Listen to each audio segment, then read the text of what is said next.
This is the Hockey Podcast Network, your home for hockey talk on every team in the NHL.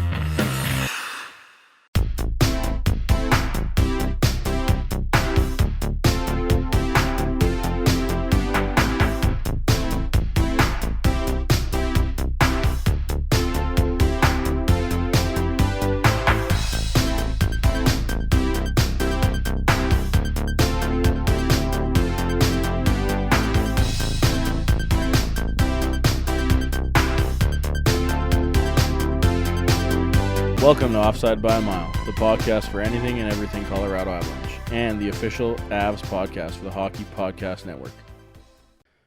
Well, Darcy Kuemper can go shove a giant dildo up his ass. That was ridiculous. Yeah, I mean, you can't really say too much other than he saved their ass today. Like, we're not going to be super down. We expected this at to all. be a tough series. That means the Avs are going to lose some games. It sucks, but it's the way it is. You're not going to have it wasn't going to be a 4-game no sweep. sweep, yeah. However, getting 51 shots and basically having one goal is a bit of a struggle of an evening or afternoon. Yeah. But that being said, like, it's not like the Avs didn't try. And it's not like game one where they were all from the outside. There was a lot of interior chances. Kuemper played really good. Oh man, he made some 10-bell saves for sure, and Like, no question. And yeah, I mean, it was a good game. I mean, the Avs played really well. Like, their offense was clicking. We just couldn't find a way to get a puck past Kuemper, basically. And like the two goals that we got were both like banking in off people, and that's kind of that's going to be the way it's going to be. Yep. I mean, you need traffic, and we you can tell that the Avs recognize that too, because they've really changed their attack from game one to be, a lot more kind of simple. Just put it to the net, other than top line still creating a lot of different looks and everything, especially on the power play, which I thought was really good tonight, even though we didn't have something to show. Technically, the second power play unit basically got that goal on the power play. Man, it's so funny to me. Again, for us in Canadian land, we had to watch the NBC feed. Pierre Maguire at the start of the third period is just praising the shit out of the Arizona power play because they were 3 for 3 on the penalty kill, and that's why they were winning the game and this and that. It's like the Burakovsky goal went in right at the end of the third penalty. Like, exactly as it expired. The penalty was taken at 11-12. The goal went in at 13-12. And I understand, technically speaking, that's an 0 for 3 power play. However, we all know that was a power play goal. Well, and then getting all excited about them going 0 for 3 when, in essence, they had a 66% penalty kill. That ain't it, Chief. Well, and also the fact that, was it a good penalty kill? Because Avs created a lot on every single power play. Wasn't the first power play 6 shots? Something like that. Like, they had 2 really good They opportunities. were what? early, I think too. it was like 10-5 or 10-4 shooting Yeah. when they got that first power play, and the Avs Right. came out of it with 6 straight shots. Yeah, exactly. I don't know if they were all on the power play, but they were close to on There's that a power good play. 3 or 4 for sure on And that yeah, power like play. you said, was it good? I don't know. Like, they kept the puck out of the net, but Kuemper did that I was just, all on his own. It was Kuemper penalty killing for sure. Good Which- penalty killing by Kuemper. Typical NHL penalty kill. The best penalty killer is your goalie every time. Yeah, But- definitely can happen. The Avs had a good penalty kill. The Avs in Yeah. this whole series have had a good penalty kill. Why? Because the Arizona power play has like 2 shots in the series. Yeah. And they just can't even get anything set up on that penalty kill, which, I mean, is partially due to credit to Colorado, and their penalty kill's been really good. Okay, that was a lie. I think they've got 5 shots in the series, though. Because I'm pretty sure it was 1 in each of the first 2 games and then 3 today. Yeah. And it's... I can't remember if Corey and Richie said it on our show or if it was their show, but they asked us if we were worried about the power play of the Arizona Coyotes. And I don't want to jinx it, knock on wood, but, no. Yeah. I mean, honestly, before the series and then now seeing this series play out, yeah, I've never been more confirmed on my belief that's not a scary power That is play. exactly what I expected. Yeah. Out of that. And especially with, like we got that really aggressive, like high pressure, and they can't handle it. They can't get the puck low. It's finally starting to work. Yeah. Too, right? And again, right, we kind of talked about it. I find that the high quality penalty kills are always the very aggressive ones because you give look at the Garland goal today. Mm-hmm. Not Garland. It was Richardson. The Richardson goal, the game winner. Mm-hmm. He's not an offensive player, but you give a guy an hour and he's going to go cheddar. Yeah. It's the same as a power play. If you give the power play a ton of time to work, they're going to get a seam pass and they're going to go one-timer in the back of the net. Yeah. Right? The best PKs are always the aggressive ones, but if you're not supporting the guy that's aggressive, it'll bite you in the ass in a hurry. Yeah. Or if the penalty or the power play is really good, they can pass around your aggressiveness and then find the holes too. Mm-hmm. And Arizona just cannot do that. They cannot figure it out. Yeah. And fuck me, it's awesome when a guy like McKinnon will take 2 penalties like he did today for absolutely no reason. Yeah, those are tough calls. It's like, but then the power play that's coming on the ice is just not going to do anything. Yeah, and I mean, it's a good thing we killed those off early too, because those could have bit us in the ass a lot sooner. Dude, that second one, the hook on Stepan that McKinnon got early in the second, mm-hmm. just brutal. That's the last person you think is going to take a penalty like that, or should take a penalty like that, right? Like, it's like, dude, we know how quick you are. Move your feet, like, and if you're that behind the play, like, you can't do that. And that the reason that it was a stupid penalty is because it's offensive zone. It literally you're reaching in for no reason. Yeah, we can argue that the interference that he got in at the end of the first was kind of soft, but I agree. You kind of have to call that too, right? Yeah, apparently not in game 2, right? We're gonna get there, but like interference is not a thing. Apparently, they just have no idea what the standard is. Yeah, but to be honest, like we're gonna get into it in way more detail later in the episode.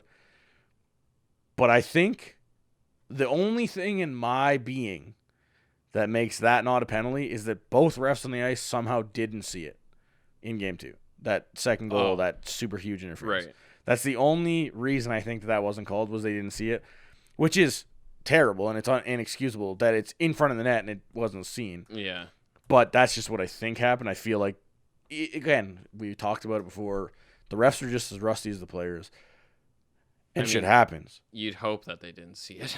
I remember when I reffed, there was a ref that I reffed with that he had a really good response to coaches bitching about penalties, and his response was either I didn't think it was worth 2 minutes or I didn't see it. Take your pick of what you want to believe. Yeah. And that's where I'm going with that. Is I feel like the refs just didn't see it because there's no way that wasn't worth 2 minutes. There's no way. You'd think most refs are probably going to call that, especially on a goal. If that's not interference, we can run the flying V in game 4. Like an instantaneous result of a clear, questionable play, and that goes in right away. It's like, how do you? Right, and it's painful. Again, that's why I said at the end of the game yesterday, that was the hockey gods pulling it out for the Avs yesterday. Yeah. Oh yeah. Right. That was the hockey gods that were like, listen. That's bullshit. It's 2-2. Here's a nice bounce. We got you. Here's the game winner. Yeah. Anyway, back to game 3 before we get too far off of it. Just at the beginning, the fact that Frankie starts today, I really liked it. Yeah, I mean, it's fine. I'm a little indifferent. But it's a back-to-back, so it might not be a bad call. And we know what we get out of Frankie. I mean, that's why I liked it, because there's literally no reason to put extra strain on Grubauer, especially when we're up 2-0 in the series. I think that's there's no move. I expected Grubauer to play, but the fact that when the puck dropped, Frankie was in, I was really surprised and happy about it, because you don't need to play Grubauer 5 games in 7 nights, and also 8 nights or whatever it's going to be. I think it's a good bid for that confidence as well, and that Bednar's not afraid to pull that trigger. Yeah, that's good. I think that bodes well going forward because you never know what's going to happen. Maybe one goes down with a freaking injury, knock on wood, because we don't need no Colorado ambulance coming back. We don't need even that. Though we're halfway there already, kind of. We also don't need one of them saying I'm going home either. Right. Which I don't think is going to happen. But Tuukka Rask, for those that don't know, he said he was opting out after, was it 5 games for the Bruins so far this playoffs? He only played 4 of them, or played in 4 of them. I mean, I'm not going to say anything bad about Tuukka going home. Like, it's fine. They're allowed to. I just think to be honest, I think it's in Boston's best interest that he left because he was playing like he was distracted. And they've got Halak. That's why they have a second goalie. Yep. Is for instances like this. And Tuukka Rask got a broken finger in the training camp and all the qualifying round games. So there's that on top of everything, right? So I think this is a good thing for the Bruins, which isn't necessarily the greatest when it's the Bruins because you never know. We may be seeing them in the finals. But that happened. And again, like you said, it's something where if that did happen to the Avs, they would be okay. Because they'd have the other guy. Yeah. But again, playing Frankie today makes sense. Yeah. So I'm happy about it. He played well. Yes, he only made 21 saves or 20 saves. Yeah, 19 saves. He was what he needed to be. Yeah, 19 saves. But yeah, like, again, I don't know which goal you want to blame him on because either it was the first goal where Donskoy is just standing there looking pretty in front of the net. Yeah, that was a tough play. If you're Donskoy and you're on the other side of Stepan, like on his stick side, you can stand there and hope to get a stick. But if you're on his non-stick side, you can't just be standing there and think you're going to get the puck. Well, yeah, he failed on defensive positioning. Right, there. and again, he's not a defenseman. He shouldn't be the guy that has to be in front of the net necessarily. But if you're going to be there, you better do something. He's there. You got to, he had to get a better defensive position, obviously, and get himself in between the net and step on and take that stick away because, yeah, right. That's an avoidable goal, which hurt. Right, and the thing is, right, it's in theory he's in the right position because you're supposed to be between the goalie and the guy, so he's on the right side of Stepan technically. But the fact that he's not playing the body on him, and he's just standing there, he blew it. He completely blew that. Oh yeah, right, and you can't expect Frankie to make that save. 3 minutes into the game or whatever, 6 minutes into the game. Yeah, it's a poor decision. And then the Richardson goal, he's wide fucking open.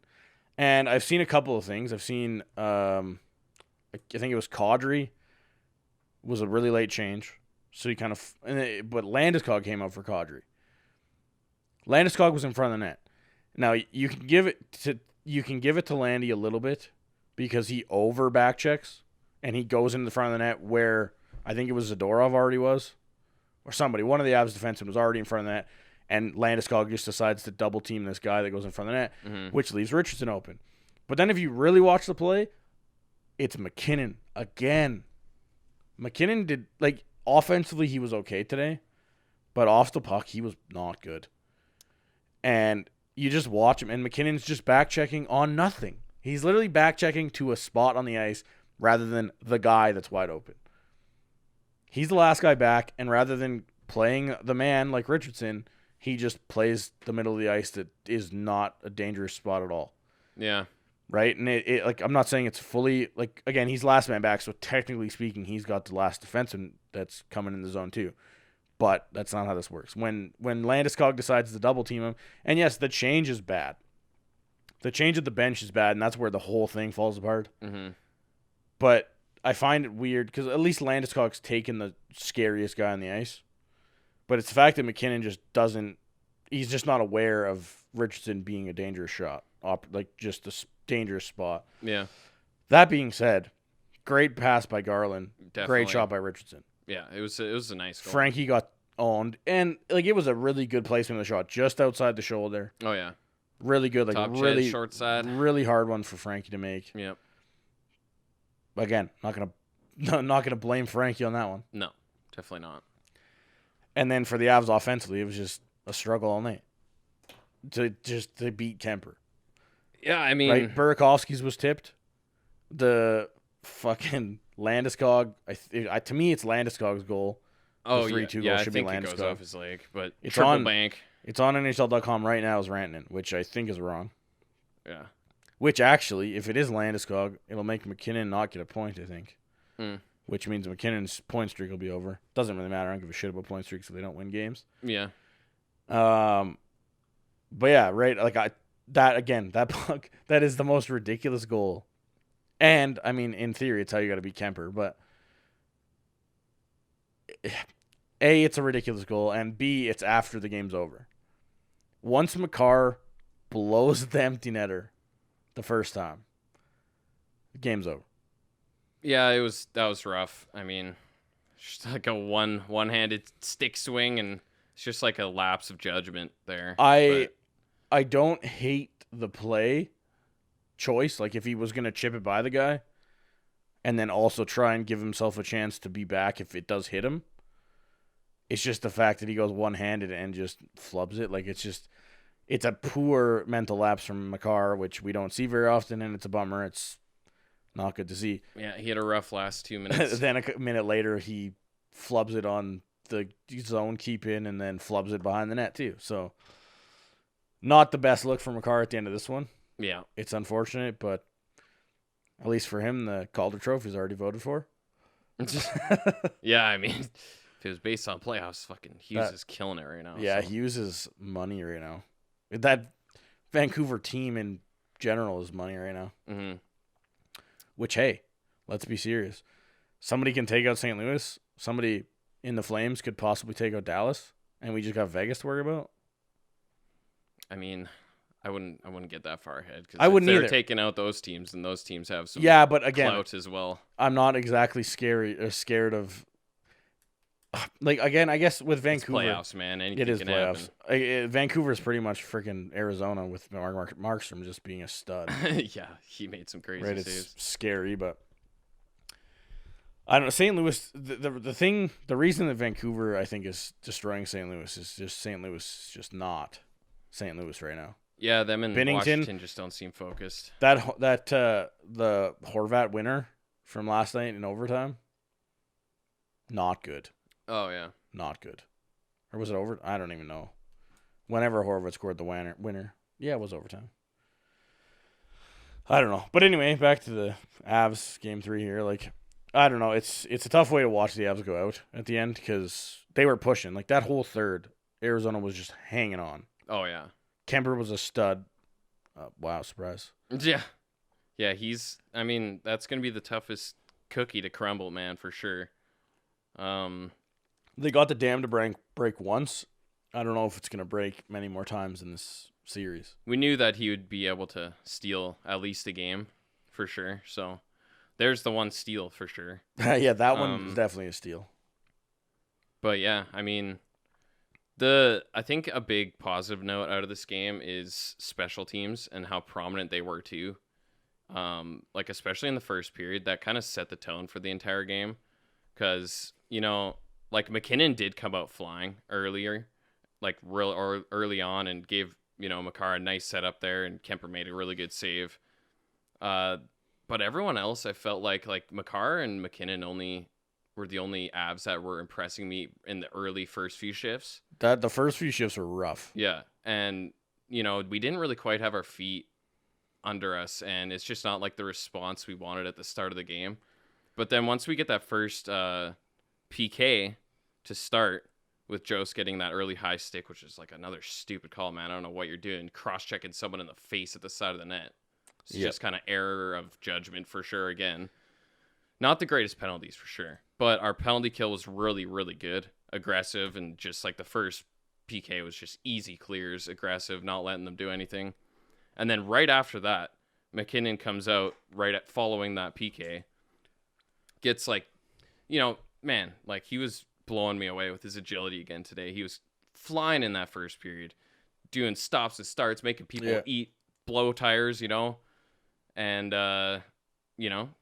That's the unfortunate part with McKinnon's game today, was just the fact that off the puck it was just painful. Yeah, he was just kind of a little out to lunch on a few plays for sure. And he's also got to close that yap, dude. You already got a penalty for yapping at the refs, man. If you get a penalty, especially one that's kind of hard to argue, maybe you can argue that interference like we were saying, but just zip the mouth, dude, and go to the penalty box. It's not worth it. But then, like, even after that, I guess is that when that first goal happens? Oh, yeah, it's just after that anyway.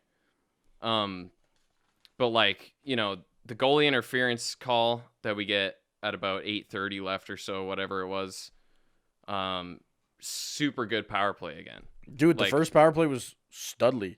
Like I said, I think it was 6 shots on goal. Yeah, and like some really nice plays. You got Kadri in that high slot who's just making, you know, really good shots on net. I was saying to Brett while we were watching the game, the Avs power play is very Leafy-like in that Kadri played that exact same little high tip spot in Toronto too. And then you have like your studly offensive players on the outside. Got a guy like Landeskog with really nice hands in front of the net, and then a good defenseman, right? Yeah. It's a very similar power play for Kadri to be part of. Yes, obviously he's been here for a full season now, but still, yeah, it's comfortable in that position. It's Bednar putting guys in the comfortable places, right? And Kadri had 2 of those high tips. Yeah, one in that power play, I think one in the Burakovsky goal power, like the third power play. In the second period. One of those 2. Yeah, and then exactly. Like we had a really good power play right there. And then right after the power play, fourth line comes out, and that's when that first really good rush by Nieto happens, and he gets that puck right up on Kuemper's shoulder, which is like really good to see because Nieto's kind of been, he's been there, like he's been doing his job, but he hasn't had any of that little flair. Like we know he has a little bit of flair up front. That line has done a really good job generating energy. Oh yeah, and some chances. Yeah, but it hasn't really been Nieto. Yeah, right. Which I'll give you that for sure. Yeah, and then, I mean, like, right after that, Graves gets the one off the post. It's like... Crank the post. Crazy energy created by our special teams going both ways like, tonight. Like, we would come off the PK, and that top line would have a good shift. We'd come off the PP, and then that fourth line would get in there, get dirty, get the energy going, get pucks to net. Like, they were doing that so well. Calvert was playing like a beast today. Yep. Like, that one shift that he had, which I think was also possibly following a power play. I can't quite remember, but he's just... puck possession and like going in and out behind the net, and then right away shoves it into the front of the net. We get like a little bit of chance, you know. That's like we've already said repeatedly, that's how we're gonna beat Kuemper. But like that fourth line knows that they got urgency to get a good forecheck, keep puck possession, and get pucks to the net, and it's all we can ask from them. And they're doing a hell of a job because scoring is going to be hard to come by, and it might be players like Belmar or Calvert or Nieto that are going to, you know, get us over a hump in a game here in this series. So, and also Jost, he came in game 2 and he's looked really good. He looked really good today too. And it's funny that that's like a depth player for us. Yeah. Like that's a replacement player because Vlad Nemestikov is out now. Yeah. Donskoy was out in game 2 and Jost came in to replace him. Then Vlad's out. Donskoy's back. So Jost is still in. Dude's like, he played like pretty much the entire year, obviously. And it's weird because everyone's healthy. So he's not even in the lineup. Well, again, we were talking about that before everybody came back. And it was the fact that Jost was the 13th guy. And it's not necessarily a bad look on Jost. It's just the fact that the Avs have so many players like Jost. And Jost has to play in the top 3 lines. Yeah. In my opinion. Yeah. For him to be effective, he can't be a 4th line guy. Unless someone is injured on that 4th line as well. That is just too solid of a unit, right? Yeah. Right. And it's one of those things, and it's just, if he's going to play, he should play on that 3rd line, and it's looked really well. It looked really good aside from his penalty, the stupid penalty he took at the start of the game. Yeah. But like the goal he got in game 2, solid. Yeah. He had some really good looks today. He had a couple of really nice net drives that I liked. Yeah, I mean, him and Compher have both, which I like that they're playing on the same line because they're similar-ish kind of players, you know, like high energy and, you know, can find those opportunities. And they're quick, man. Like, both him and Compher have that ability to step up and make a play, like, out of nothing, right? And and it's happened before, so they keep the wheels going, man, because, and that's, like, the biggest thing is, Colorado's outskating the Coyotes, like, the majority of these games, Oh yeah, it's well, like we're outskating the hell out of them, and that's our game. So yeah, you don't get 50 shots by dumping chasing. Yeah, and I mean that's the thing silver I noticed, lining too. One thing I've noticed too over the last 2 games, game 2 and 3, is the fact that after the clogged up crap in the neutral zone in game 1, the Avs have really figured out a way, or maybe it's Arizona have changed and tried to play more offense, but that whatever it is, that neutral zone is a lot more free, and the Avs are taking advantage for sure. Definitely opened up. Yep. There was Frankie's huge save at the 12:50 mark or something like that, which was I can't remember. It was the drive across the front end. I can't remember what Arizona Coyote it was, but he went across the front and Frankie sprawled out and got it. Very nice, huge shot from him. Because again, I think it was in the second, where they had a whopping 2 shots through the first 15 or 16 minutes of the period. Yeah. Which again looked really good until the lapse in defense, which led to the second Arizona goal, right? And again, we talked about this after game 1. It's the way Arizona plays that they're gonna jump all over the 1 or 2 chances, right? That's exactly the style they need. And it's kind of the problem with the Avs with their defense and how once in a while there's a defensive lapse, right? Yeah. And again, I don't think Grubauer's getting that. I don't think any goal. Ben Bishop maybe gets that. It was a really, really nice shot by Richardson. Pure and simple. Yeah. And when you got that much time, it's the way it's going to be. Yeah. Just is what it is. Opportunistic goals, and it's what Arizona does, man. It was nice to see, though, after the nice save there in the middle of the period, Arizona takes the penalty on Kadri, which was hilarious because who the hell was it? I honestly can't remember who that was. Goligoski trips Kadri with the can opener and the interference and everything, and still has the balls to bitch to the ref. And it's just man. The bitch, you diver. I bet you and that's what you're saying, I think too. Pierre, I think you can't open me. I think on the broadcast, Pierre said that Kadri might have sold a little bit. And I'm just oh my God. Can't really do much. He can open to him. Put a stick between your legs and try and walk. Exactly. And tell me how well that goes. Yeah. Now try skating and trying to keep your balance. Have fun. Yeah. But that power play was decent. And then at the end of the power play, Chuchi, being a beast, draws another penalty, which leads to the Burakovsky goal. Yeah. And everything looks good. And then the crap starts. And I started chirping Arizona fans, Richie and Corey mostly, on our Slack chat about how the Arizona Coyotes had 2 shots, and then all of a sudden the Avs get scored on. So I'm sorry. I feel like that was my fault. Yeah. Is what it is. I'll try not to next time. It's just so hard. I pulled up the stats because I was looking, and NBC kept throwing up the shots on goal total, and it was at 16 shots, and I was like, didn't they have 13 or something in the first? So I pulled up the app, and I was like, oh my God, they have 2 shots in the second right now. Yeah. I mean, yeah, and that second period was so solid. Yeah. You can't do much more. That's why I'm not even angry, at all. Because that was a good showing, and it's Kuemper, man. Kuemper stole that game. And if you say anything different, you're lying to yourself. You're fucking lying to yourself. If you think it was the Arizona penalty kill who was just so good, 0 for 3. And they really drove the momentum for the Arizona Coyotes on that penalty kill. Break. It was Kuemper. But again, right? We'll say this a million times. It's what we expected in the series, and that's why we went. That's why you and I both said 6 games on Richie and Corey's show. Yeah. Right. It's exactly why we did this. Guess what? 2-1 in 3 games is going to get you to. It's actually going to only go to 5. Right? Yeah, if we continue this trend, get 2 in a row here now. I mean, it's fine. I mean, it's the always classic. You're not in trouble till you lose at home. Arizona won at home today. Yeah, big home ice advantage there. You can hear the crowd in there. Yeah, the crowd, the howl. It's kind of fun. I really like the howl after the Avs second goal. Yeah, second goal. Just does the howl. We're just what the hell is that for? I don't think the Coyotes are excited. I think you missed it. I think they might have been. You know what? They might have been calling the Avs, or they might have been calling the Arizona goal. And I wasn't listening, but it was just that's true, I guess. Could have been what happened. I don't know. It just was funny. It sounded funny, yeah. But yeah, I mean, we kind of talked about it. Makar just kind of. It's sad because it looked like there could have been a comeback there. Yeah, it did. And we were pressing, and we got the goal, the dirty goal, and then that's why it's so much more heartbreaking the second time when Makar fucks that up. Yeah. And it's just like, I wanted a different camera angle to get the other side view because you can't see what happens with the puck and his stick and everything with the boards there. But it's like, my God, you have to keep that puck in at that point. Very much so. And then just kind of blows it. There wasn't enough time really to do anything, but kind of blows it behind the net and he just wraps it into the goal. It's like, yeah. But, I mean, do we want to move on to happier times? Yeah.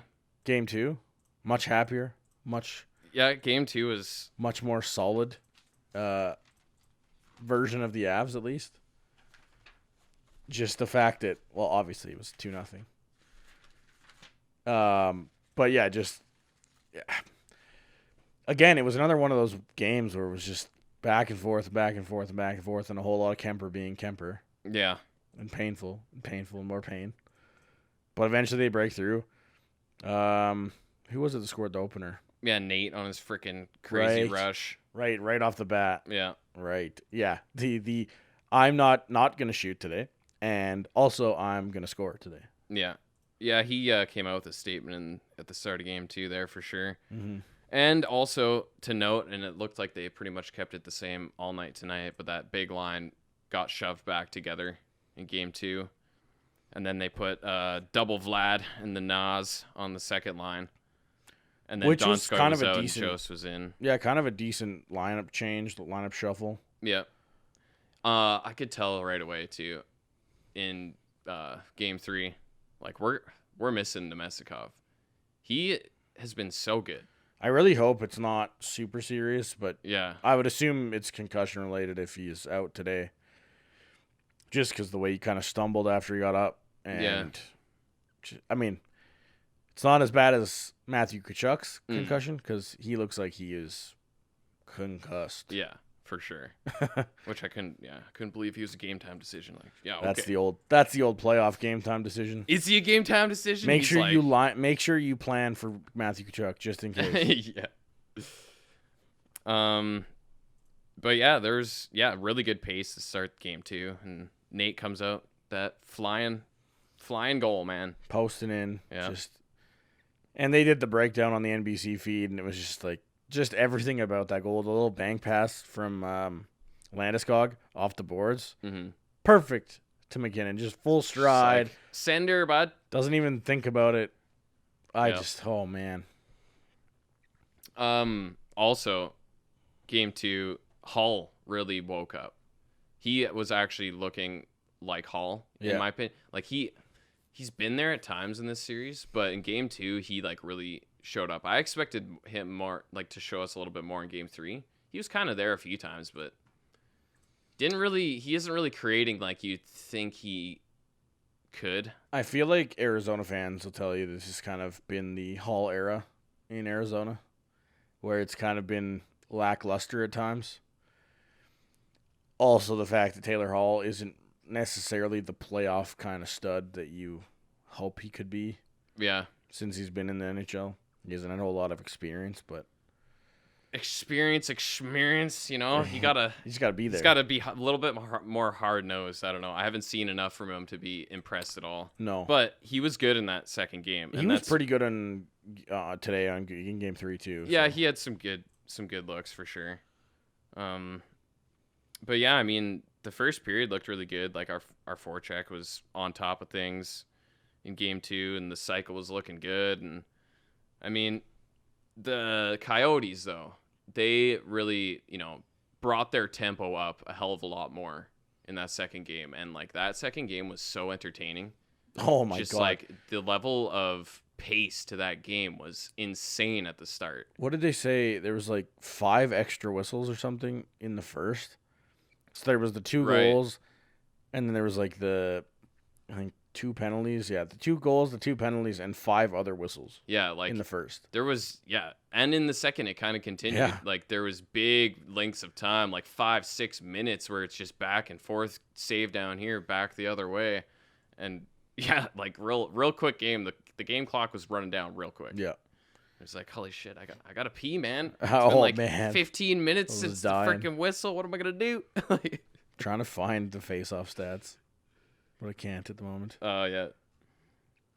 But yeah, like, you could tell the Coyotes took what happened in game 1 and, like, really said, okay, we got to put up some more offense. And you're kind of talking about earlier how whether it's that from the Coyotes that they wanted to bring a little bit more offense, a little bit more rush chances, but it really opened up. Like, that went from the most boring game of hockey I've watched in game 1 right. to a legitimately talentful offensive and competitive, yeah. All that, like, really nice saves by goalies, both goalies. Like, Grubauer played really well. Yeah. Kuemper obviously was a stud again. He hasn't had like a bad time at all. No, right, and it's just those are the playoff games you want. I don't want to watch 5-4 games in the playoffs, but I do want to watch playoffs that are both ways, that the goalies play well, the offenses play well. It's just everything goes hand in hand, and the defense is good, right? Mm-hmm. It's just the muddy neutral zone hockey is tough to watch. Yeah, for sure. And I'm so glad that it's hopefully that it's over. Half over, I guess. Yeah. They still like to do, that's the thing also is we can't give up leads to this team. Like we saw today, like it's tough to get those goals back against this team. Yeah, especially with Kuemper. That's one thing I noticed today for sure in game 3 was the fact that when they get up, now they weren't exactly like playing the trap when the Avs were up, which I kind of expected. But they still do a very good job keeping the pucks outside. Yeah. And that's huge. Especially when you've got goalies on fire, right? Yeah, and they try and limit those high slot opportunities, which we still manage to sneak in every once in a while, but they just collapse so well, and they just block a lot of shots. And then Kuemper blocks a lot of shots himself, so. Yeah, I mean, that first period, the goal that Arizona scored in game 2 was just, hard-nosed, front of the net, and squeaked through Gruby. Nothing much you can, say. They're going to get those dirty goals. That's their game. The first goal Arizona gets, the only problem I have with it is Nemestikov coming back was just covering nothing. Again, it's just a typical Avs back check where they just float back. Yeah. They just skate back to be there. It's the same as what Donskoy did. He was there doing nothing just for show. Yeah. So I don't know what it is about these guys. Like, do they watch the video in session but go, but I was there. Hey. See, I came back. I back checked. I did. Do I get a cookie? I did notice that a lot. Yeah. Even in the first game, there was some instances of that. But yeah, back check was a big kind of, question mark. And I thought they did a lot better job in this game, in game 3, with their back checks. There was, some big plays from back checks today, I guess. I'm so used to saying tonight. Yeah. Lots of these day games now. So, I mean, it looks like maybe they did look at some video and they're like, hey, boys, like, we got to have a meaningful back check. You got to have purpose on your back check. You can't just Johnny Gaudreau back check here, okay? We'll throw some shade at him, okay, He's been a stud, Jared. Come on. Oh, such a stud, especially defensively. But yeah, I mean, you can't have that floaty back check, right? You gotta see your target and you gotta get there. Which it's again, right? Blocking lanes or it's blocking someone in front. Most of the time, that's the case. But Arizona keeps that. If you notice, that's how they capitalize is when you don't. Yeah. Exactly. You make a mistake one time, and they're going to jump all over it. And that's why those little details every shift are going to matter so much. Guess what? This is the playoffs. That's how goals go in. Yeah, and that has to be the thought process going forward. And honestly, we talked a lot during the season about giveaways and, breaking out and our D, mental errors by our D, like Big Z, Ian Cole, bad coughing up pucks. Even Eric Johnson was guilty of that a few times. Gerard even, and Graves. Well, everybody. Well, right? it happens, right? Because, it's part of what Arizona does. When a team is forechecking heavy on you, you're going to give the puck away. It's just when you don't have a reason to give it away, you got to make a play. Yeah. Right, which is what in game 1, that's what I was on Ian Cole for, was there was plays where he had time and he flubbed it to Arizona, right? And it's just those times you can't miss. You got to put it in the right spots. If you're going to miss, you got to miss the boards, stuff like that, right? Which I think they have done a decent job at limiting those real terrible turnovers. I definitely haven't seen any that have really, really, really stuck out to me. Yeah, in the like last 2 games. Tonight wasn't too bad, but there is those plays where we're missing those passes, and we had quite a few icing calls today, which are totally avoidable. And it's just, errant passes. And I'll take the icing calls because, A, there hasn't been a ton of – we haven't really got punished for it. We've been – like, what are the face-off stats, actually? Because basically 50% across the board. I feel like we've done a really good job in meaningful face-offs. So this is the thing, and I wish face-off stats would go this way of, like – I'd like to know defensive neutral zone and offensive face-off percentages. For sure. Because I don't – like, yes, I care if you win a lot of offensive draws because you're going to score more goals, most likely. But I really need that defensive zone percentage to be high. But, yeah, Game 2, 48% Coyotes, 52% Avs. I think Game 3 was 50-50 pretty much. And, like, even, late in Game 3, and it's always apparent when Kadri takes a face-off, but my God, is he good at face-offs. Oh, it's 56-44 Avs in Game 3. Okay, yeah. I mean, that's a big 6%, though, to get above 50-50, and it's always tight like that, right, throughout a game. Especially playoffs, too. But, yeah, like, Kadri, even late, right? Like, he makes the nice face-off win after we score. Yep. It's like, those stack up, and I feel like we've done a good job for the most part. I can't think of any, especially, like, Arizona, it doesn't capitalize quickly off face-offs. From what I've seen. They don't capitalize quickly on a lot of things. Yeah. They take their time, and they're like, okay. But, I mean, face-offs are going to be big, and I definitely would love to know that stat, and maybe I'll have to track a little bit more. Maybe I pull up the what the hell is the slide ruler for counting face-offs next game. Yeah, I might have to tally them up. I'm just curious, like, and I'll have to pay more attention to the actual like defensive face-off stats. But yeah, I mean, again, it's one of those things. What's the correlation to a team that wins a lot of face-offs in the NHL? Nothing. Yeah. Just about nothing. It seems like you should do a lot better. But I think if you break it down and look into offensive and defensive zone faceoffs more than neutral zone, like if you just wash the neutral zone faceoffs out, because they're never dangerous, right? If you went to strictly D zone and offensive zone, I think you might start to see a correlation, but most likely it's not going to really matter. Yeah. It's nice to have guys that are face-off geniuses and win lots of face-offs because you can throw them out on that huge penalty kill where you need one face-off to get the puck out. Like, say you're on a 5-on-3 and it's 10 seconds long. You need that first win. Mm-hmm. It's nice to have those guys. Mm-hmm. But in the grand scheme of things, it never really seems to correlate. It's not like the team that wins 70% of draws wins the cup every year. It just doesn't happen. Yeah. Right? And it feels like it should be that way, but it never is. Yeah. Yeah, it's usually the 20 seconds following that face-off. Exactly. Right? Gaining the control. Who's actually gaining control? Well, yeah, how many you can win a face-off. It's another one of those things too, right? How many face-offs are just scrums? Oh, yeah, exactly. It's like, oh, yeah, team gets credit for the win, but nothing comes of it because it's just a shit show. And then it's like an immediate forecheck can change who has possession, right? Just like that. Like winger wins and stuff. Most time when you get a winger win, it doesn't really turn into anything. Mm-hmm. Once in a while it does, but mostly not. But yeah, anyway, back to Game 2. I mean, I don't. Let's get into it. Avs are up 2-1, and the most horrendous non-call I think I've seen in the playoffs is that non-call on the interference. Yeah. And I was losing my goddamn mind, and Jared's like, I didn't even see it. So I was losing my goddamn mind to no one, and it was a struggle. Yeah. Until eventually I saw the replay on Twitter finally and sent it to you, and holy fuck, man! Like, I just don't know how you missed that. I can't remember. I can't remember if it was Garland or I don't even know who got it, or who should have got it. But one of the might have been Hinostroza actually. I think that might have done it. But he comes in and he stares right at Ian Cole. I think it was Ian Cole. Stares at him and then drills him with his shoulder and knocks him out of the play. Yeah. And then, oh, wow, the slot's wide open, and Taylor Hall walks straight in and score.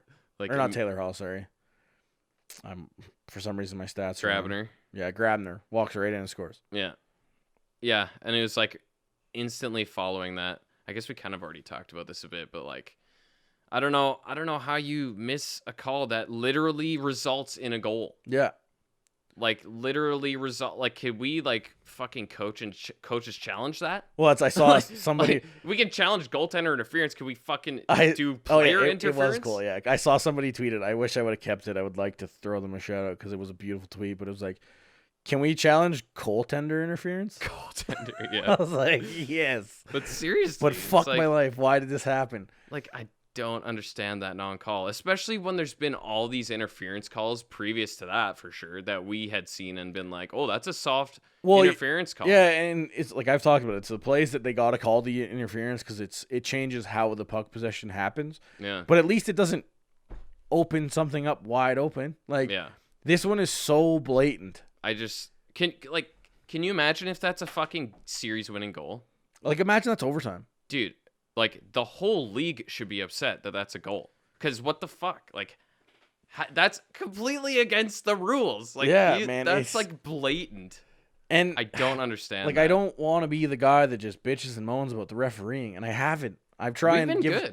I try and give them the benefit of that a lot of time, and it probably pisses a lot of our listeners off. I feel like. Yeah, exactly, right? I feel like I know that's a call. I feel like I give the refs a lot more credit than a lot of people do. Yeah, so you're always giving like I'm like, yo, that's a bullshit call. You're like, but that's a penalty, and I'm like, okay, fine, I guess this one is horseshit. Yeah, you can't defend that non-call. Like, I sent it to my brother and another one of my friends that we watched a lot of hockey together. I'm like, okay, so how is this not a penalty? My brother's like, and he's like, he wrote this little note, and he's like, looks at the definition of interference, squints at replay. Yeah, seriously. What? It's like, that's like definitive interference, man. Right, and like, to me, what sold it was, so this is the other problem with interference, is it's just like the friggin' Svechnikov thing today. People bitching about that somehow being a slew foot in the Boston Carolina game, where Svechnikov gets hurt. Mm-hmm. Is it a good play? No, it's fucking terrible and it's gruesome. Mm-hmm. It looks awful, but it's not a slew foot. A slew foot is the act of kicking someone's feet out from behind. Chara doesn't even move his foot. He kind of moves his knee and his upper thigh, but he doesn't move his leg. Therefore, it can't be a slew foot. Yeah. It's a greasy move. Yep. It's a greasy play, but it's not a slew foot, and you can't call it that. Interference kind of gets the same vibe, where people are like, oh, he doesn't have the puck, it's got to be interference. It's like, no, sometimes it's just two guys playing the body. Mm-hmm. We see it a lot, and again, I've said it with the other interference calls that we had in Game 1 and in some of the round robin, or in Vegas game, right? Mm-hmm. Yep. Those penalties aren't necessarily interference if those two guys are the ones going to play the puck. Because generally speaking in the NHL, the two guys racing for the puck are allowed to battle each other for body position. Yeah. But the reason those are interference is because those two guys, the Av player might, or whatever, the guy that didn't get the interference call is playing the puck, where the other guy who did get called for interference, his teammates got the puck. Right. Or going to play the puck, right? And that's why it's interference. Step in front, take the ice away. So the thing, interference is a pretty complex penalty sometimes. It can be. But this one, the reason it sold it to me was because I'm going to say it was Hinostroza. I think it's who it was. He straight up looks at Ian Cole, sees him there, and decides to play the body. Well, and you can tell he preps for the hit. Yeah, right? It's not coincidental contact. There are plays where guys just skate into each other. Yeah. Happens all the time. It happens all the time. That's not, you can see that he clearly wasn't trying to do that. Yeah, and usually both players will, kind of take a little hit or fall down, not just one guy getting exploded. And there's also plays where they're accidentally on purpose interferences, and you're like, okay, you knew what the hell you were doing. Like, come on. But this one, when he straight up looks at Cole and then drops his shoulder into the hit. Get out of my way. Instant interference. Clearly he meant to do that. Yeah. Nathan McKinnon's today in Game 3. Yeah. Not the greatest call. Flop. But McKinnon made the effort to knock him over. Yeah. Yeah, he got in his right. Like, he got in his way. 9 times out of 10, I don't think that guy falls down. I'm not super thrilled on how he fell. Yeah, but you can tell that McKinnon was trying to do that. Yeah, And so I mean, it's an arguable call, but I can see why they called it.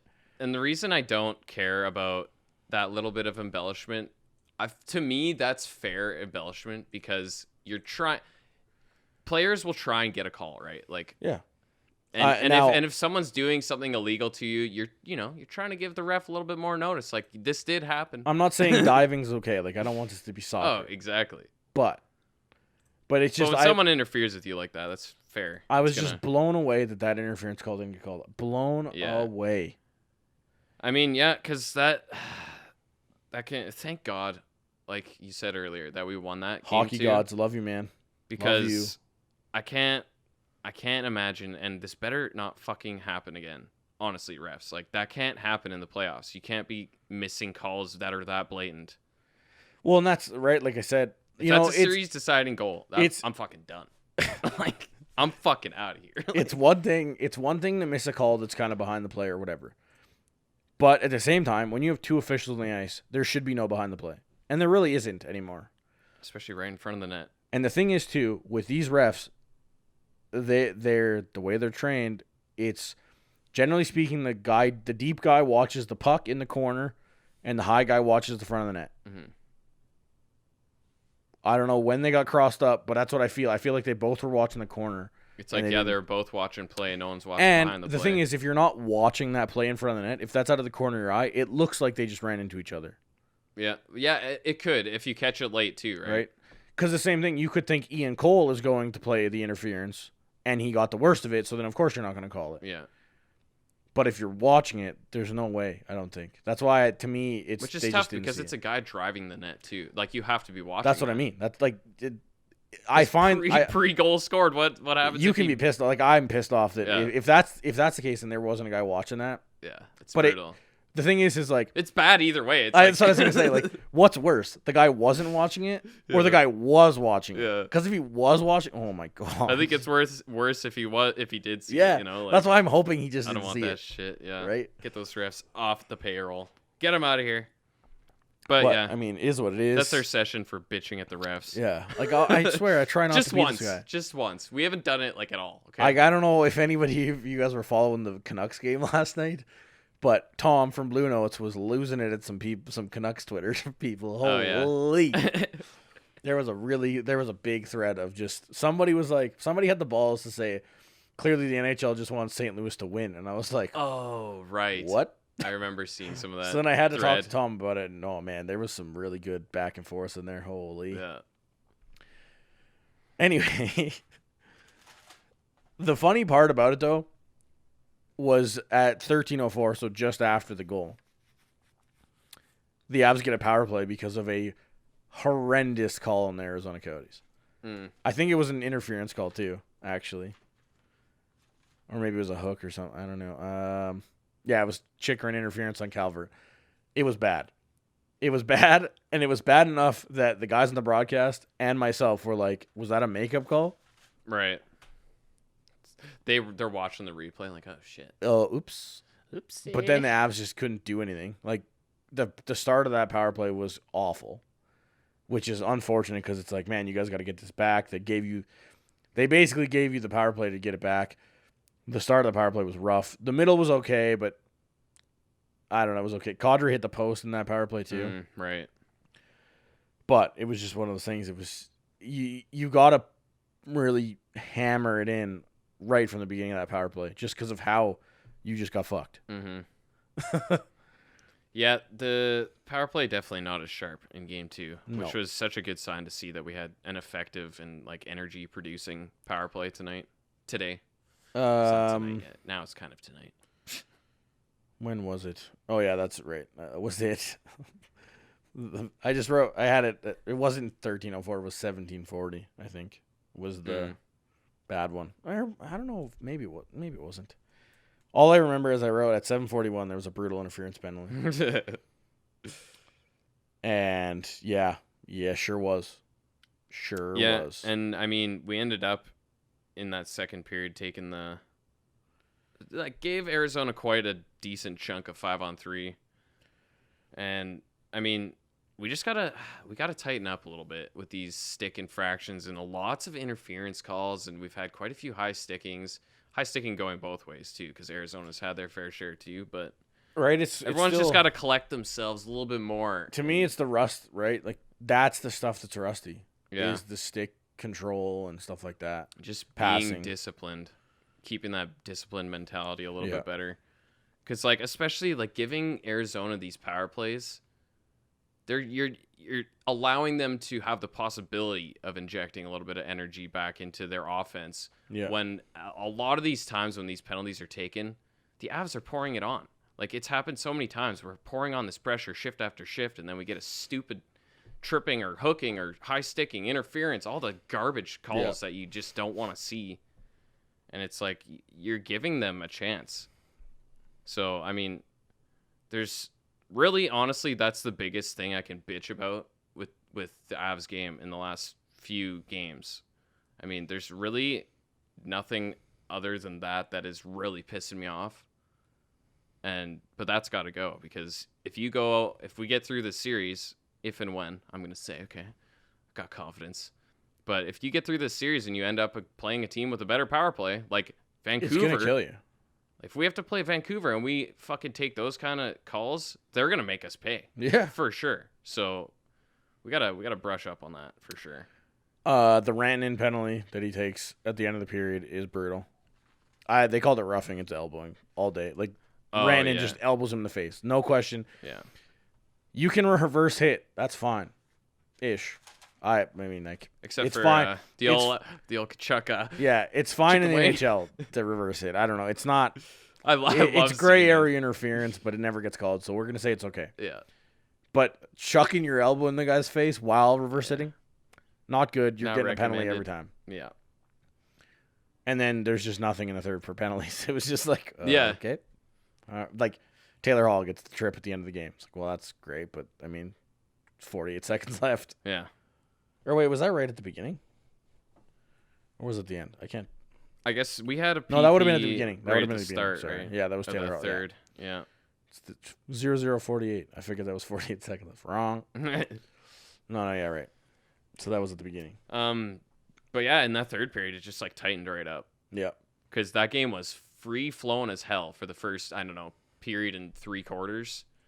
And then some of the power plays obviously, shortened that off a bit, but the third was just grindy.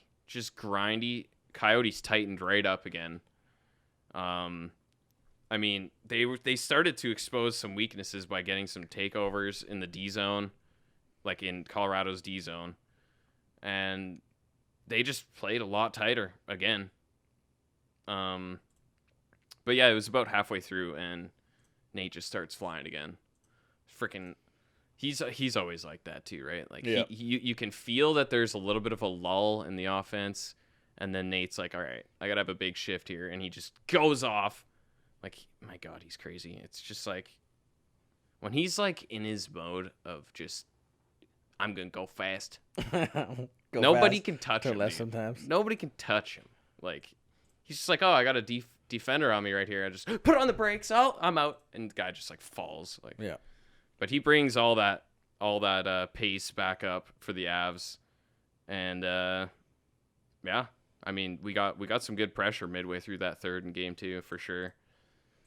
And Yotes, man, he was on top of it, man. He came in his first game, and he went to work. It was good to see that he could play like that after not being in the lineup for a few games. Right, and I could tell his first few shifts in game 2 were a little bit slower. Obviously, he's trying to get his feet back under him, but it didn't take him too long, and he was flying like he can. So. And again, like we said, I liked him in game 3 too. Yeah. So. It's a good sign. I mean, we know the depth we have. We've went through how many freaking skaters this year and goaltenders. I'd rather have Nemesnikov, but I'm okay with Yotes. Yeah, so, I mean, that's why, I mean, there's so many good signs. Obviously, we won this game late, but which was awesome. Yeah. Because Burakovsky did his best job at missing the open net. Yeah. Like, the best job. Right, I kind of forgot how he scored this. He's got an entire 4x6. Whoa, dude. And where does he put it? And I understand it was a bouncing puck. He just got it on net. Yeah. But he puts it as close to Kuemper as possible. He's just picking that bottom left corner, man. Ordinarily, really nice shot. except for when that's where the goalie is. Yeah. It's terrifying. It was, but it went in, so it's Went okay. in. Posting in. Yeah. Snipe. That's all he's going to tell his kids. Sniped it. I picked that bottom left corner. Game 2, I sniped a winner. Yeah. Bottom left corner, posted in. Yeah. You don't need to know anything else. You don't need to know where the goalie was. Okay. Oh man. And yeah, I mean the late push. Rantanen missed an open net too, which that kind of stung again. It's like, man, he just cannot finish a freaking play. If he can score, if he finds a way to figure out his finish, he will. You gotta have faith that he will. Watch out. Yeah, seriously, he's gonna open up because he's been like. He had 2 or 3 solid chances in game 3 too. Oh yeah, for sure. He's so good at playing puck positioning. That's the thing about that top line and the top power play is all 5 of those guys are so good at body positioning and like just staving off stick checks and stuff. They're so strong you can't touch them half the time. Yeah, I was gonna say that about Rannon, right? Like, he may not be playing the best, but this has been since the training camp, like the round robin, everything too, right? He may not be able to finish, but he's doing everything else offensively right. Like his power forward play, just getting pucks deep, getting pucks, like winning battles in the corner, winning pucks past guys, skating past guys. Everything is on point. It's just the finish. It's the only thing he's missing. Yeah. And if he can find it, oh, look out. If he starts to find some snipes here, and that, we were talking about Burakovsky in previous episodes of having that same kind of needing that confidence boost, which I still think he needs a little bit more jump in his game. Yep. But he's looked better. I thought Donskoy looked decent tonight too. But yeah, once Rance can find a beauty somewhere, yeah, I think you're right. He's just gonna open up. Yep. Also to note, like Eric Johnson, hopefully he's not too banged up. He took the one off like the knee with the big block and then off the left skate there in the same 20 seconds of play. Yeah, that was a rush shift in game 3. Like, my God, this guy's been a freaking dynamite veteran presence on that D line. Well, if you've heard Pierre talk on NBC, he's enamored by Eric Johnson's game. He just loves him. Oh my God, does he ever? But I mean, he's been all over every like facet of the game. Like, he's really pitching in offensively, especially when it's been clutch times, like at the end of this game, game 2, and then there's definite times in game 3 too, where he's stepping up big, making big rushes where you're like usually that's Makar, but it's not number 8, it's number 6. Oh, and he's flying out there, and he's that he's gonna put everything into these playoffs. What was it, like 3 minutes left or something in game 3 where he's like carrying it up? And like just stick handling, not really going fast, nothing. And I'm like, you realize you're the last man back, right? Yeah. And he just deeks through 2 guys, and you're like, oh, okay. Just brings it in, no worries about it. Interesting. So. I mean, he's such a big factor in this series. For sure. I love it because he hasn't had to be the number 1 guy, and you can argue whether or not he's number 1 defensive guy. Yeah. For the Avs. Oh yeah. But he hasn't had to be all year. Yeah, true. But it's nice to see him stepping up right now because he's the veteran. He has to be the guy right now. Yeah. And to be honest, Zadoro's been fine. Big Z's been good, man. Cole's been pretty good for the most part. I've really liked Cole and Big Z on the penalty kill. They've been like winning battles on the when the puck squirts loose a little bit in the corner. They're right there, and they're playing the body right away, and then it can allow our forwards like Calvert and Belmar just so good at cleaning up the puck and getting it out of there right away. They've been so good. The only thing is, we've kind of talked a little bit about Cole. When the pace gets elevated, man, he becomes fucking useless sometimes. Like, seriously, when it's a high pace play and Arizona's coming in with speed, you're just like, what are you doing, Cole? Skate, buddy. Yeah. He kind of gets rendered ineffective when that pace gets too elevated. That's the only thing about Cole. But at the same goddamn, time, is he a good veteran as your 6th defenseman? That's kind of expected. Yeah, and I mean, he's putting his body on the line out there, so like I give him it because he's just not as quick. Yeah, I mean, you can't expect him to play like the best defenseman on the team. Right. You're just never gonna have a good time if that's what you expect out of him. And my God, with the shit that he went through all last summer before this season, like the double hip fucking replacement surgery. Yeah, let's not forget.